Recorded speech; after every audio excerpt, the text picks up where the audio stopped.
നമസ്കാരം. പ്രവാസി ലോകത്തെ 50 പ്രധാനപ്പെട്ട വാർത്തകളുമായി പ്രവാസി സർവ്വവാർത്ത ആരംഭിക്കുന്നു. തട്ടുച്ച നേരത്ത് തുറസായ സ്ഥലങ്ങളിലുള്ള തൊഴിൽ നിരോധനം ജൂൺ 15 മുതൽ നടപ്പാക്കാൻ സൗദി മാനവവിഭവശേഷി സാമൂഹിക വികസന മന്ത്രാലയം തീരുമാനിച്ചു. സ്വകാര്യ മേഖലയിലെ തൊഴിലാളികളുടെ ആരോഗ്യ സുരക്ഷ കണക്കിലെടുത്താണ് പതിവ് പോലെ ഇത്തവണയും ജൂൺ 15 മുതൽ ഉച്ചസമയത്ത് തുറസായ സ്ഥലങ്ങളിൽ തൊഴിൽ നിരോധനം ഏർപ്പെടുത്തുന്നത്.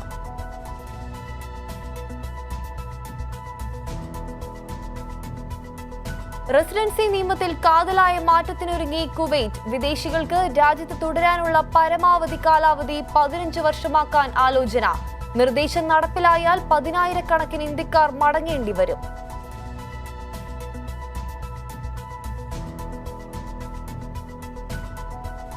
യുഎഇയിൽ കോവിഡ് ബാധിതർ കുറയുകയും രോഗമുക്തർ കൂടുകയും ചെയ്യുന്നു. 2 ദിവസത്തിനിടെ രാജ്യത്ത് 2494 പേരാണ് കോവിഡിൽ നിന്ന് മുക്തി നേടിയത്. അതേസമയം 2 ദിവസത്തിനിടെ 1082 പേർക്ക് മാത്രമാണ് രോഗം സ്ഥിരീകരിച്ചത്. ദിവസവും 40,000-ൽ കൂടുതൽ പരിശോധന നടത്തുന്നുണ്ടെന്ന് ആരോഗ്യ മന്ത്രാലയം അറിയിച്ചു.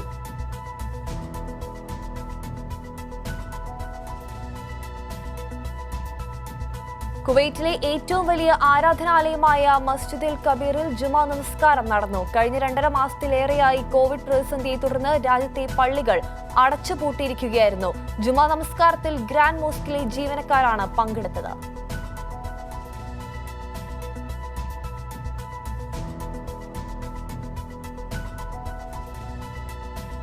ഖത്തറിൽ കൊറോണ വൈറസ് വ്യാപനത്തിന്റെ അവസാനഘട്ടം പിന്നിട്ടുവെന്ന് ആരോഗ്യ മന്ത്രാലയം. പ്രതിരോധ നടപടികളുടെ ഭാഗമായി കോവിഡ് പരിശോധനകൾ വ്യാപകമാക്കി.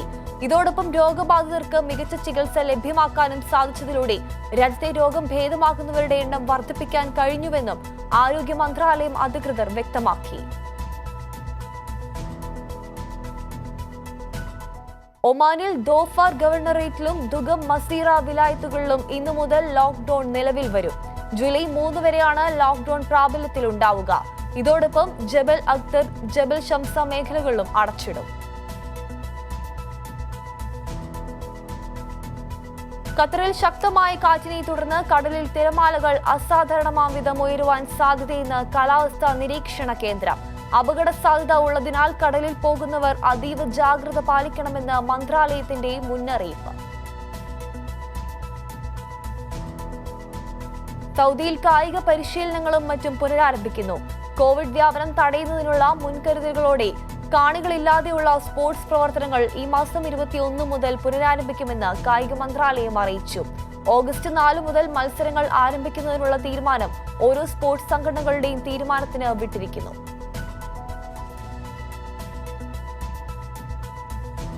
വിദേശ രാജ്യങ്ങളിൽ നിന്ന് മടങ്ങിയെത്തുന്ന റെസിഡന്റ് വിസക്കാർക്കായി ദുബായ് ടൂറിസം വകുപ്പ് മാർഗനിർദ്ദേശങ്ങൾ പുറപ്പെടുവിച്ചു. മടങ്ങിയെത്തുന്നവർ വീടുകളിലോ ഹോട്ടലുകളിലോ 14 ദിവസം നിർബന്ധമായും ക്വാറന്റൈനിൽ കഴിയണം. ഒമാനിലെ സർക്കാർ ആരോഗ്യ സ്ഥാപനങ്ങളിൽ തൊഴിലെടുക്കുന്ന പ്രവാസികൾക്ക് പിരിച്ചുവിടൽ നോട്ടീസ്. നഴ്സ്, അസിസ്റ്റന്റ്, ഫാർമസിസ്റ്റ് എന്നീ മേഖലകളിൽ ജോലി ചെയ്യുന്നവർക്കാണ് മന്ത്രാലയം നോട്ടീസ് നൽകിയിരിക്കുന്നത്. മലയാളികൾ ഉൾപ്പെടെയുള്ളവർക്ക് സെപ്റ്റംബർ വരെയാണ് തൊഴിൽ കാലാവധി അനുവദിച്ചിരിക്കുന്നത്.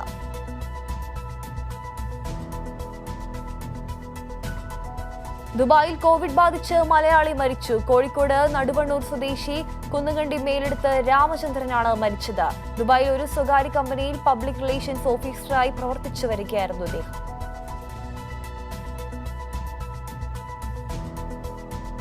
കർശന നിയന്ത്രണങ്ങളോടെ ദുബായ് മുനിസിപ്പാലിറ്റി 4 കേന്ദ്രങ്ങളിൽ സേവനം തുടങ്ങി. അൽ കിഫാഫ്, അൽ മനാര, അൽ തവാർ, ഹത്ത കേന്ദ്രങ്ങളിലാണ് വീണ്ടും തുറക്കുന്നത്. അണുനശീകരണം, അകലം, പ്രവേശന കവാടത്തിൽ താപനില പരിശോധന തുടങ്ങിയവയെല്ലാം കർശനമായി ഉറപ്പാക്കും. സെന്ററിലെത്തുന്ന എല്ലാവരും നിർബന്ധമായും മാസ്കും കയ്യുറകളും ധരിക്കണമെന്നും അധികൃതർ അറിയിച്ചു.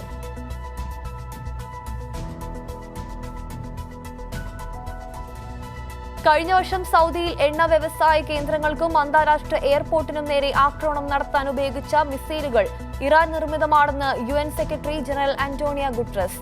UN രക്ഷാസമിതിയിൽ സമർപ്പിച്ച റിപ്പോർട്ടിലാണ് ഇക്കാര്യമുള്ളത്.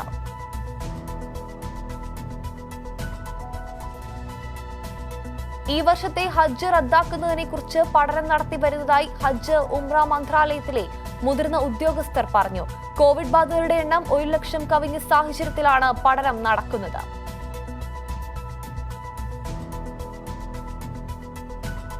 ഖത്തർ ഹമദ് രാജ്യാന്തര വിമാനത്താവളത്തിൽ യാത്രക്കാർ നിർബന്ധമായും സാമൂഹിക അകലം പാലിച്ചിരിക്കണമെന്ന് അധികൃതർ മുന്നറിയിപ്പ് നൽകി.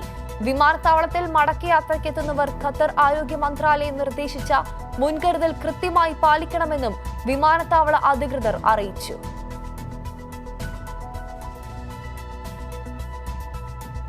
യുഎഇയിലേക്ക് തിരിച്ചുവരാൻ ഇന്ത്യക്കാർക്കുണ്ടായിരുന്ന തടസ്സങ്ങൾ നീങ്ങിയതായി യുഎഇയിലെ ഇന്ത്യൻ കോൺസുൽ ജനറൽ വിപുൽ. ഇക്കാര്യത്തിൽ എമിഗ്രേഷൻ വിഭാഗത്തിനും എയർലൈൻസുകൾക്കും കേന്ദ്ര സർക്കാർ നിർദ്ദേശം നൽകിയിട്ടുണ്ടെന്നും അദ്ദേഹം പറഞ്ഞു. 3 മാസം വിസ കാലാവധി ബാക്കിയുള്ളവർക്ക് മാത്രമേ വിദേശത്തേക്ക് മടങ്ങാൻ കഴിയൂവെന്നും ചൂണ്ടിക്കാണിച്ച് ഇന്ത്യ നേരത്തെ സർക്കുലർ ഇറക്കിയിരുന്നു.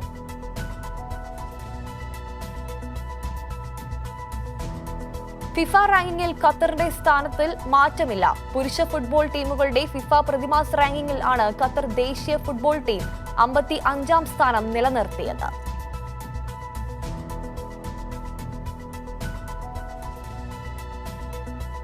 ദുബായിൽ ആരാധനാലയങ്ങൾ വീണ്ടും തുറക്കാനുള്ള ഒരുക്കങ്ങൾ പുരോഗമിക്കുന്നതിനിടെ കോവിഡ് വ്യാപനം തടയുന്നതിനായി അണുനശീകരണ ജോലികൾ പൂർത്തിയാക്കി. ആരാധനാലയങ്ങൾ കൊടുക്കുക എന്ന കൃത്യമായ രീതി നിശ്ചയിച്ചിട്ടില്ലെങ്കിലും സുരക്ഷിതമായ സാഹചര്യം സൃഷ്ടിക്കുന്നതിന്റെ ഭാഗമായി ഒരുക്കങ്ങൾ നടന്നുവരികയാണ്.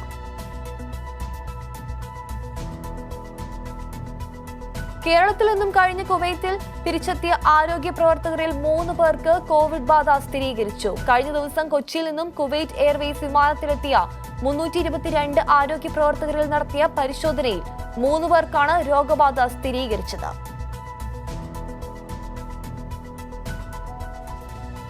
കഴിഞ്ഞ ഏതാനും ദിവസങ്ങളിലായി റിയാദിൽ കോവിഡ് രോഗികളുടെ എണ്ണത്തിൽ വൻ വർധന രേഖപ്പെടുത്തുന്നത് ഗൗരവമായി എടുത്ത് അധികൃതർ. ആശുപത്രികളിലും ഹെൽത്ത് സെന്ററുകളിലും കോവിഡ് പരിശോധനാ കേന്ദ്രങ്ങളിലും വൻ തിരക്കാണ് അനുഭവപ്പെടുന്നത്. യുഎഇയിൽ സമൂഹ മാധ്യമങ്ങൾ വഴി ആരെയെങ്കിലും ഭീഷണിപ്പെടുത്തുകയോ അപകീർത്തിപ്പെടുത്തുകയോ ചെയ്താൽ കർശന നടപടി നേരിടേണ്ടി വരുമെന്ന് അധികൃതർ. ഫെഡറൽ ഇലക്ട്രോണിക് ക്രൈം നിയമം അനുസരിച്ച് കടുത്ത ശിക്ഷയാണ് നൽകുക. ഓൺലൈനിൽ വ്യക്തികളെ ഭീഷണിപ്പെടുത്തൽ, അധിക്ഷേപിക്കൽ, കുറ്റപ്പെടുത്തൽ, പ്രതിച്ഛായ കളങ്കപ്പെടുത്തുന്ന പ്രതികരണങ്ങൾ തുടങ്ങിയവ നിയമത്തിൽ ഉൾപ്പെടും. QNB സ്റ്റാർസ് ലീഗ് ക്ലബ്ബുകളുടെ മത്സരങ്ങൾ ജൂലൈ 24-ന് ആരംഭിക്കുമെന്ന് ഖത്തർ. ക്ലബ്ബുകളുടെ പരിശീലനങ്ങൾ ആരംഭിച്ചതായി അധികൃതർ. ആരോഗ്യ സുരക്ഷാ മാനദണ്ഡങ്ങൾ ഉറപ്പാക്കിയാണ് മത്സരങ്ങൾ സംഘടിപ്പിക്കുക.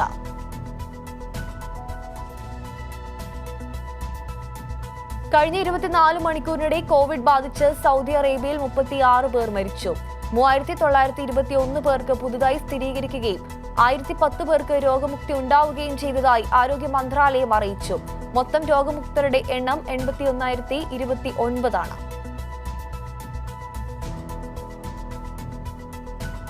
ഷാർജയിലെ സർക്കാർ സ്ഥാപനങ്ങളിൽ 30% ജീവനക്കാർ നാളെ മുതൽ ജോലിക്കെത്തും.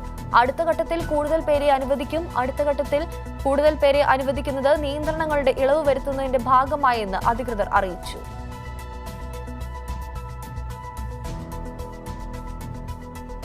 കുവൈറ്റിൽ ഹെൽത്ത് സെന്ററുകളിൽ കോവിഡ് പരിശോധനയ്ക്ക് സൗകര്യമൊരുക്കാൻ ശ്രമം ആരംഭിച്ചതായി കുവൈറ്റ് ആരോഗ്യ മന്ത്രാലയം അറിയിച്ചു. രോഗലക്ഷണമുള്ളവർക്ക് വെബ്സൈറ്റിലൂടെ അപ്പോയിന്റ്മെന്റ് എടുത്ത് ഹെൽത്ത് സെന്ററുകളിലെത്തി പരിശോധന നടത്താൻ കഴിയുന്ന സംവിധാനമാണ് മന്ത്രാലയത്തിന്റെ പരിഗണനയിലുള്ളത്.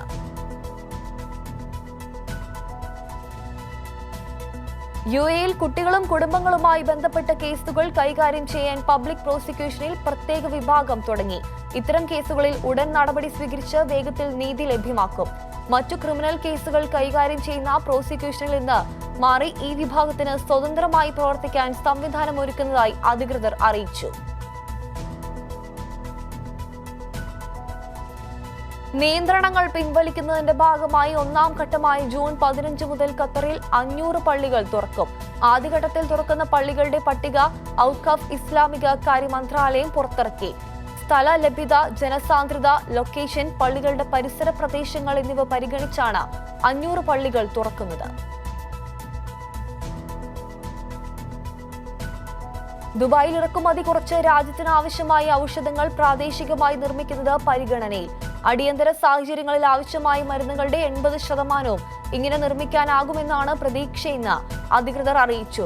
ഭക്ഷ്യോൽപ്പന്നങ്ങളും മരുന്നുകളും പ്രാദേശികമായി ഉൽപ്പാദിപ്പിക്കാനുള്ള സാധ്യതകൾ പഠിച്ചു വരികയാണെന്നും അധികൃതർ അറിയിച്ചു.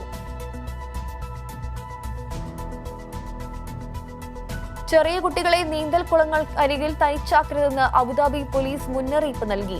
കുട്ടികൾ നീന്തൽ കുളത്തിൽ വീണുണ്ടാവുന്ന നിരവധി അപകടങ്ങൾ റിപ്പോർട്ട് ചെയ്യപ്പെട്ടിട്ടുണ്ട്. എളുപ്പത്തിൽ ഇറങ്ങുന്നത് ഒഴിവാക്കാൻ കുളത്തിനു ചുറ്റും മതിലുകളോ വേലിക്കെട്ടുകളോ നിർമ്മിക്കണമെന്നും നീന്തൽ പഠന സഹായികളോടുകൂടി മാത്രമേ ചെറിയ കുട്ടികളെ കുളത്തിൽ ഇറക്കാവൂ എന്നും പോലീസ് അറിയിച്ചു. കുവൈറ്റിലെ വിവിധ ആശുപത്രികളിൽ വാട്സാപ്പിലൂടെ OP ബുക്കിംഗിന് സൗകര്യമൊരുക്കിയതായി ആരോഗ്യ മന്ത്രാലയം. അദാൻ, സബാക്, അലർജി ആശുപത്രി തുടങ്ങിയവിടങ്ങളിലാണ് വാട്സാപ്പ് വഴി സിവിൽ ID കോപ്പിയും റിവ്യൂ കാർഡും സ്കാൻ ചെയ്തു കൊടുത്താൽ അപ്പോയിന്റ്മെന്റ് അറിയിക്കുന്ന രീതി നിലവിൽ വന്നിരിക്കുന്നത്.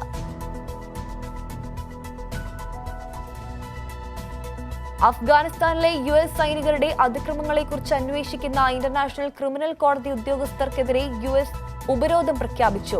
പ്രസ്തുത ഉദ്യോഗസ്ഥരുടെ US-ലുള്ള സ്വത്ത് മരവിപ്പിക്കുന്നതിന് സ്റ്റേറ്റ് സെക്രട്ടറി മൈക്ക് പോംപിയോയെ അധികാരപ്പെടുത്തുന്ന എക്സിക്യൂട്ടീവ് ഉത്തരവിൽ പ്രസിഡന്റ് ട്രംപ് ഒപ്പുവെച്ചു. ഇവർക്ക് US വിസ നിഷേധിക്കാനും പോംപിയോയ്ക്ക് അധികാരമുണ്ടാവും. 2002 ഹേഗിൽ സ്ഥാപിച്ച രാജ്യാന്തര ക്രിമിനൽ കോടതി US-ന് അംഗത്വമില്ല.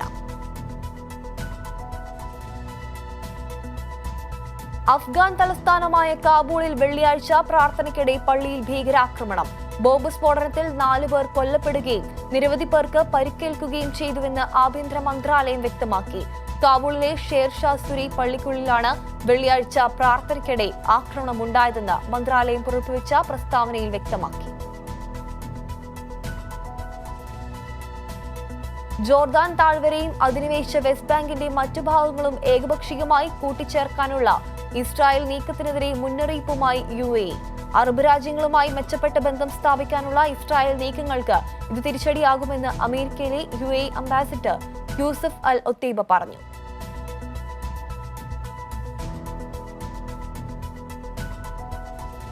ജോർജ് ഫ്ലോയ്ഡ് വധത്തെ തുടർന്നുണ്ടായ പ്രതിഷേധത്തിനിടെ പ്രസിഡന്റ് ട്രംപ് വൈറ്റ് ഹൌസിന് സമീപത്തെ പള്ളി സന്ദർശിച്ചപ്പോൾ അനുഗമിച്ചത് തെറ്റായെന്ന് അമേരിക്കയുടെ സംയുക്ത സേനാ തലവൻ ജനറൽ മാർക്ക് മില്ലി. സൈന്യം രാഷ്ട്രീയത്തിന് ഇടപെടുന്നതായി ധാരണ പരക്കാനിടയാക്കിയ സംഭവത്തിൽ ജനറൽ മില്ലി ക്ഷമാപണം നടത്തി.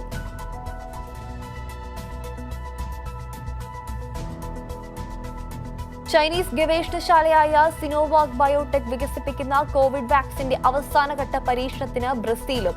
ജൂലൈയിൽ ആരംഭിക്കുന്ന 3ാം ഘട്ട വാക്സിൻ പരീക്ഷണത്തിൽ 9,000 ബ്രസീലുകാർ പങ്കെടുക്കും. വാക്സിൻ ഫലപ്രദമാണെങ്കിൽ അത് ബ്രസീലിലും നിർമ്മിക്കും.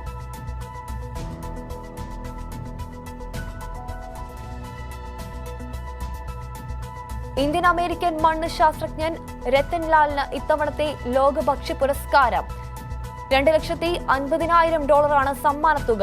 ഒഹയോ സ്റ്റേറ്റ് സർവകലാശാലയിലെ മണ്ണ് ശാസ്ത്രജ്ഞ അധ്യാപകനും കാർബൺ മാനേജ്മെന്റ് ആൻഡ് സെക്രട്ടേറിയൻ വിഭാഗം തലവനുമാണ് ഇദ്ദേഹം.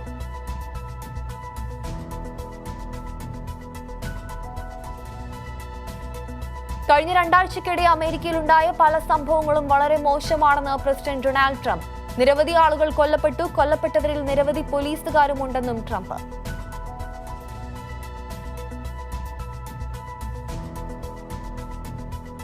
കോവിഡ് മഹാമാരിയെ തുടർന്ന് US-ൽ തൊഴിലില്ലായ്മ വർദ്ധിച്ചതിനാൽ H-1B ഉൾപ്പെടെ എല്ലാ തൊഴിൽ വിസകളും സസ്പെൻഡ് ചെയ്യാൻ പ്രസിഡന്റ് ഡൊണാൾഡ് ട്രംപ് ആലോചിക്കുന്നതായി റിപ്പോർട്ട്.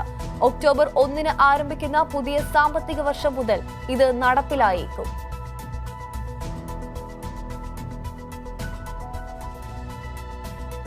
COVID-19 കാരണമാകുന്ന കൊറോണ വൈറസിനെ തടയാൻ ഉപകരിക്കുന്ന ചെറു തന്മാത്രകളെ ശാസ്ത്രജ്ഞർ കണ്ടെത്തി. ജോർജിയ സർവകലാശാലയിലെ ഗവേഷക സംഘമാണ് കണ്ടുപിടുത്തത്തിന് പിന്നിൽ.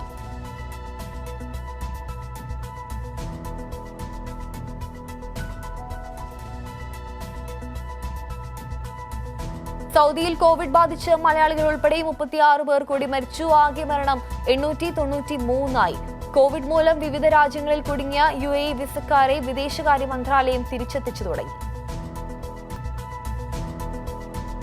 ദക്ഷിണ കൊറിയയുമായുള്ള പ്രശ്നത്തിൽ തലയിട്ടാൽ അമേരിക്കയ്ക്ക് കനത്ത തിരിച്ചടി ഉണ്ടാകുമെന്നും നവംബറിൽ പ്രസിഡന്റ് തെരഞ്ഞെടുപ്പ് നന്നായി നടക്കണമെന്ന് ആഗ്രഹമുണ്ടെങ്കിൽ അമേരിക്ക മിണ്ടാതിരിക്കണമെന്നും ഉത്തര കൊറിയയുടെ ഭീഷണി. ദക്ഷിണ കൊറിയയുമായുള്ള ആശയവിനിമയം അവസാനിപ്പിക്കാനുള്ള ഉത്തര കൊറിയയുടെ തീരുമാനം നിരാശപ്പെടുത്തുന്നതാണെന്ന് അമേരിക്കൻ സ്റ്റേറ്റ് ഡിപ്പാർട്ട്മെന്റ് പറഞ്ഞതിന് പിന്നാലെയാണ് ഉത്തര കൊറിയയുടെ രൂക്ഷ പ്രതികരണം.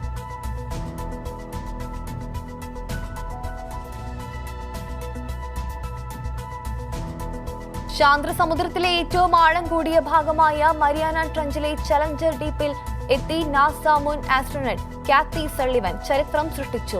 35,810 അടിയാണ് ഇവിടത്തെ ആഴം. പ്രത്യേക മുങ്ങിക്കപ്പലിൽ ഇത്രയും ആഴത്തിലെത്തുന്ന ആദ്യ വനിതയാണ് സള്ളിവൻ. ആകെ 8 പേർ മാത്രമാണ് ഇതുവരെ ചലഞ്ചർ ഡീപ്പിലെത്തിയിട്ടുള്ളത്. 1984 ബഹിരാകാശത്ത് നടന്ന അവർ ഈ നേട്ടം കൈവരിച്ച ആദ്യത്തെ അമേരിക്കൻ വനിതയാണ് കാത്തി സള്ളിവൻ.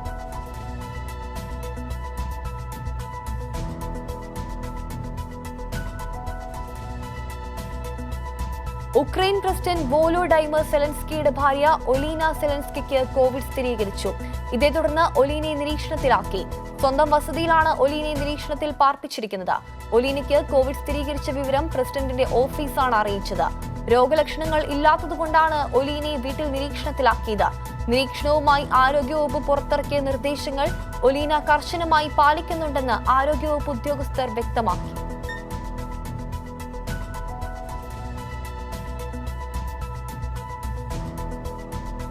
ലോക്ഡൌൺ പ്രതിസന്ധിയെ തുടർന്ന് ഏപ്രിലിൽ ബ്രിട്ടന്റെ സാമ്പത്തിക വ്യവസ്ഥയിൽ 20.4% ഇടിവ്. സമീപകാല ചരിത്രത്തിൽ ആദ്യമായാണ് എക്കണോമിക് ഇത്രയും താഴ്ന്നതെന്ന് ഓഫീസ് ഓഫ് നാഷണൽ സ്റ്റാറ്റിസ്റ്റിക്സ് വിഭാഗം അറിയിച്ചു. 2008-2009 സാമ്പത്തിക മാന്ദ്യകാലത്തേക്കാൾ 3 ഇരട്ടിയാണ് നിലവിലെ സാമ്പത്തിക തകർച്ചയെന്നും അധികൃതർ ചൂണ്ടിക്കാട്ടി.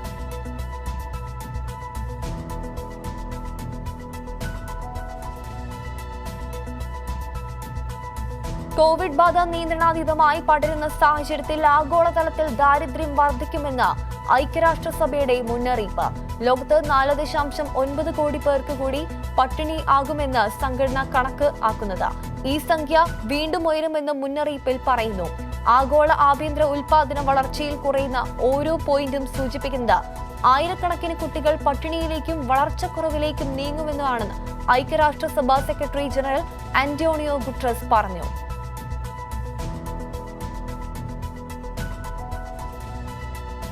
കോവിഡ് വൈറസ് മരുന്ന് റഷ്യയിൽ ഔദ്യോഗികമായി വിതരണം ചെയ്തു തുടങ്ങി. അഫിവാവിർ എന്നാണ് പേര്. 7 പ്രവിശ്യകളിലെ ആശുപത്രികളിലും ക്ലിനിക്കിലും ഇന്നലെ മുതൽ ഈ മരുന്ന് നൽകി തുടങ്ങി. മരുന്നിന്റെ ക്ലിനിക്കൽ പരീക്ഷണം പൂർത്തിയായിട്ടില്ല. രാജ്യത്ത് അതിവേഗം രോഗം വ്യാപിക്കുന്ന പശ്ചാത്തലത്തിൽ രോഗികൾക്ക് നൽകാൻ ആരോഗ്യ മന്ത്രാലയം പ്രത്യേക അനുമതി നൽകിയതായിരുന്നു. പല രാജ്യങ്ങളിലും ഊർജിത ഗവേഷണം നടക്കുന്നുണ്ടെങ്കിലും കോവിഡിന് വാക്സിൻ കണ്ടുപിടിക്കാനായിട്ടില്ലെന്നും ഇവർ വാദിക്കുന്നു.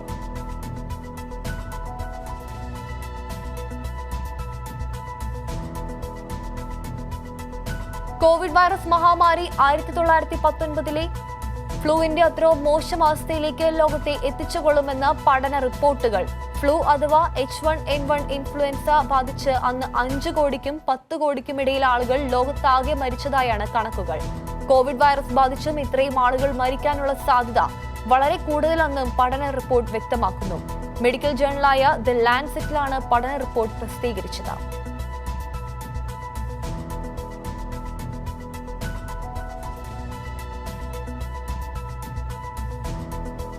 ആഫ്രിക്കൻ ഭൂഖണ്ഡത്തിൽ കോവിഡ് പടരുന്നതിന്റെ വേഗത വർദ്ധിക്കുന്നുവെന്ന് ലോകാരോഗ്യ സംഘടന. ഈ ആഴ്ചയിൽ ആദ്യം ആഫ്രിക്കയിൽ 2 ലക്ഷം കോവിഡ് രോഗം റിപ്പോർട്ട് ചെയ്യപ്പെട്ടതിന് പിന്നാലെയാണ് WHO തന്നെ മുന്നറിയിപ്പുമായി രംഗത്തെത്തിയിരിക്കുന്നത്.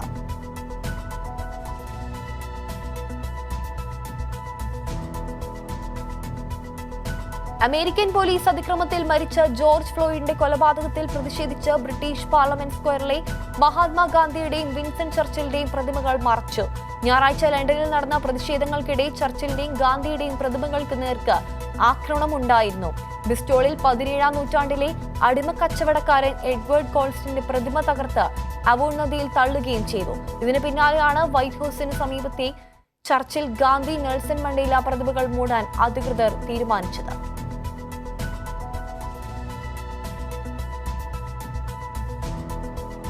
കോവിഡ് പിടിയിൽ നിന്ന് സ്പെയിൻ തിരിച്ചുവരവിന്റെ പാതയിൽ.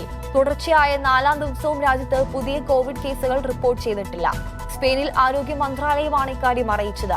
ലോകത്ത് ഏറ്റവും കൂടുതൽ കോവിഡ് രോഗികളുള്ള രാജ്യങ്ങളുടെ പട്ടികയിൽ 6ാം സ്ഥാനത്താണ് സ്പെയിൻ.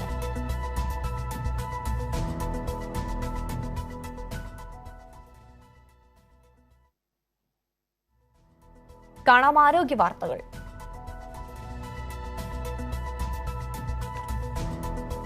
എത്ര അടുത്ത ബന്ധുവായാലും നിരീക്ഷണത്തിൽ വീടിനുള്ളിൽ കഴിയുന്നയാൾ ഒരു കാരണവശാലും വേറെ കുടുംബത്തിലെ അംഗങ്ങൾ, സുഹൃത്തുക്കൾ എന്നിവരുമായി സമ്പർക്കത്തിൽ ഏർപ്പെടാൻ പാടില്ല.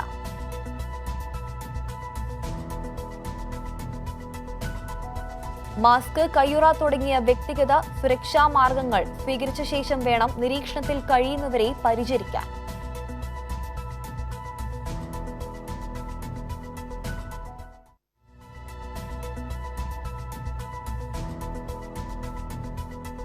നിരീക്ഷണത്തിൽ കഴിയുന്ന ആൾ ഉപയോഗിക്കുന്ന മാസ്കുകൾ, ടവലുകൾ എന്നിവ സുരക്ഷിതമായി നിർമ്മാർജ്ജനം ചെയ്യണം.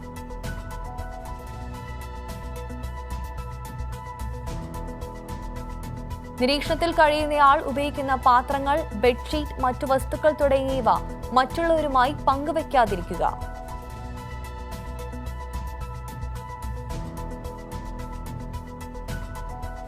ബ്ലീച്ചിംഗ് ലായനി ഉപയോഗിച്ച് പ്രത്യേകം കഴുകി വെയിലത്ത് ഉണക്കി വേണം നിരീക്ഷണത്തിൽ കഴിയുന്ന ആളുടെ വസ്ത്രങ്ങൾ വൃത്തിയാക്കാൻ.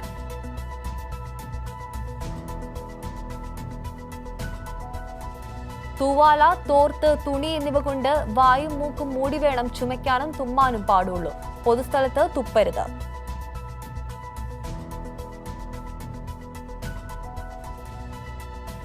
പനിയോ തൊണ്ടവേദനയോ എന്തുമാകട്ടെ, ചെറിയ രോഗലക്ഷണങ്ങൾ കണ്ടാൽ പോലും ഡോക്ടറുടെ സേവനം തേടുക.